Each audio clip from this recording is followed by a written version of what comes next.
akşam ölürüm sırf senin için, beni ölüm bile anlamaz.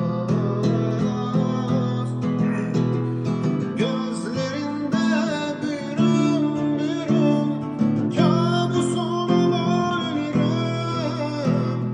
Gözlerinde büyürüm büyürüm, kabusuma ölürüm.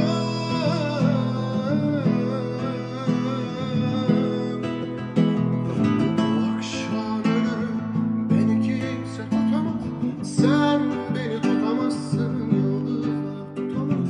Bir uçurum gibi düşerim gözlerinden, gözlerin beni tutamaz.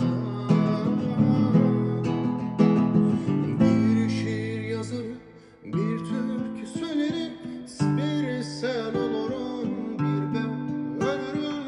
Bu akşam ölürüm sırf senin için, beni ölüm bile anlamaz.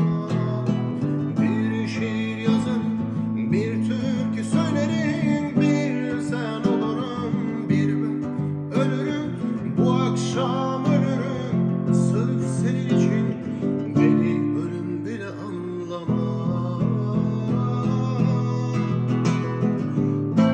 Gözlerinde büyürüm büyürüm, kabusuma dönürüm. Gözlerinde büyürüm büyürüm, kabusuma dönürüm.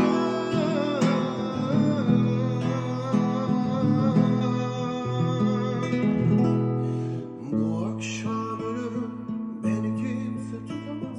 Sen beni tutamazsın, yıldızlar tutamaz. Bu akşam ölürüm sırf senin için, beni